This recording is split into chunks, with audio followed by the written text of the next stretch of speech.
오늘로 끝이지 아니하고 우리 모두의 매일매일의 삶에 넘치게 되시기를 주님의 이름으로 축원드립니다. 감사한 마음, 그리고 하나님을 의지하는 믿음, 그리고 하나님의 인도하심께 거하는 기쁨, 이것이 우리의 모든 매일의 삶 속에 가득해서 또 하나님께 영광 올려드리시길 바랍니다.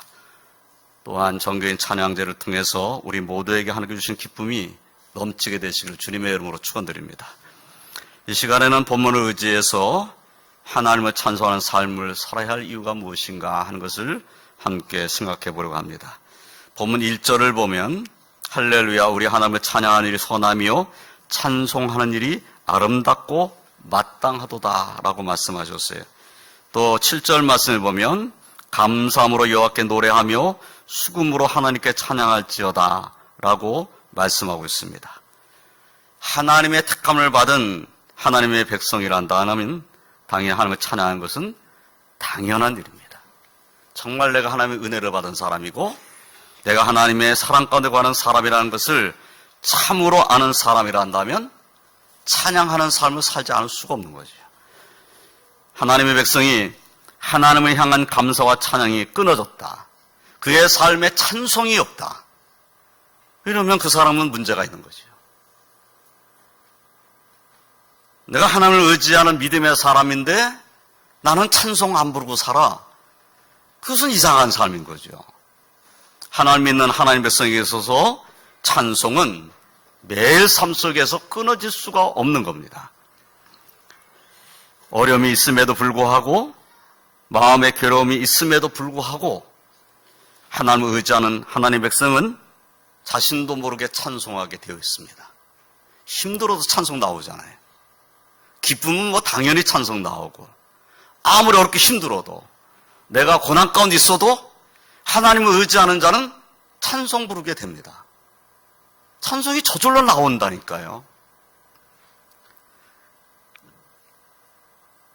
어떠한 경우에도 그런데 하나님을 의지하지 않으면 그리고 기도하지 않으면 그 사람은 찬송 또한 할 수 없게 됩니다.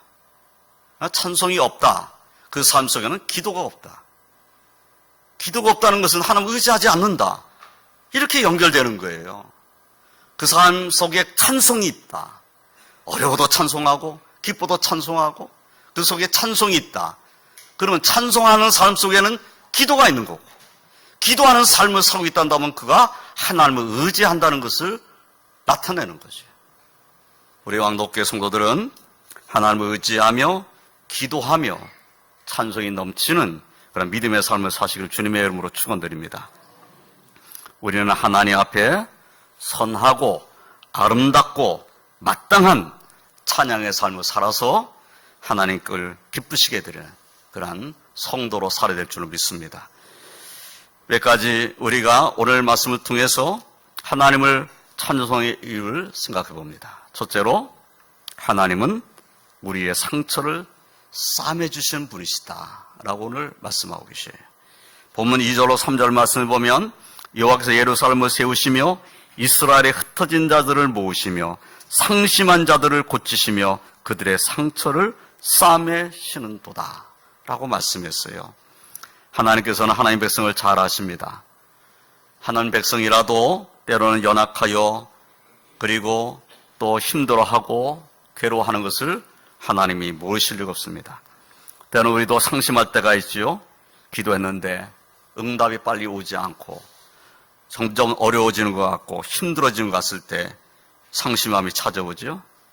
또 우리는 상처받기 쉬운 그러한 마음을 갖고 있습니다. 나는 상처받지 않으려고 했는데 나도 모르게 상처를 받는 일들이 일어나죠. 예. 그러면 나의 마음, 나의 상심한 마음을 위로할 분이 누굽니까? 하나님이시라는 거죠. 다윗은 시편 139편 1절에서 여호와여 주께서 나를 살펴보셨으므로 나를 아시나이다. 이렇게 찬송 부릅습니다. 하나님이 나를 살펴보셨기 때문에 나를 아신다는 거예요. 나의 모든 것을 하나님이 아신다는 거예요. 그와 같은 믿음으로 우리는 하나님을 경외하는 자로 살아야 할 것입니다. 내가 혹시 상심한 일이 있어도 혹시 내가 어떤 일로 또 어떤 사람을 인하여 상처받은 일이 있다 할지라도 그 상처를 아시고 싸매주시는 분은 하나님이시다. 이 믿음 가지고 하나님께로 나아가며 찬송을 하나님께 영광 올려드리는 믿음의 삶을 사시기를 주님의 이름으로 축원드립니다. 두 번째로 하나님 위대하시며 능력이 많고 지혜가 무궁하신 분이시라고 오늘 말씀을 이렇게 알려주고 있어요. 본문 4절로 5절까지의 말씀을 보면 그가 별들의 수요를 세시고 그것들을 다 이름대로 부르시는도다. 우리 주는 위대하시며 능력이 많으시며 그의 지혜가 무궁하시도다 라고 말씀했어요. 하나님께서 천지 만물을 다 창조하셨어요. 별들도 창조하셨어요. 그런데 하나님께서 별들의 수요만 세시고 계시는 분은 분명히 아니실 것입니다. 별들의 수요만 해도 얼마나 많은데 우리가 셀 수나 있겠어요? 근데 하나님께서 별들만 그 수요만 세고 그리고 세월 보내시는 하나님이시겠어요? 그런 말씀을 한 것이 아니죠. 별들의 수요만 세시고 그것들의 이름만 부르시는 하나님이 아니십니다. 이것은 우리들에게 별들의 수요를 세시는 분이 우리는 모르시겠느냐라는 것을 말씀하시는 거죠. 예수님께서 마태복음 10장 29절로 30절에서 이런 말씀하셨어요. 참새 2마리가 한 아사르에 팔리지 않느냐. 그러나 너희 아버지께서 허락하지 아니하시면 그 하나도 땅에 떨어지지 아니하리라. 너희에게는 머리털까지 다 세신 바 되었나니 두려워하지 말라. 너희는 많은 참새보다 귀하니라. 참새 2마리도 하나님이 허락하지 아니하시면 땅에 떨어지지를 않는다는 거예요. 참새 2마리까지도 하나님께서는 사랑하시고 계시다는 거죠. 그러면 우리는 많은 참새보다 귀한 자인데 하나님께서 우리를 모르시겠는가? 별들의 수요를 세시는 하나님께서 우리의 머리털까지 다 세신 바 되셨다고 말씀하고 있어요. 하나님이 위대하십니다.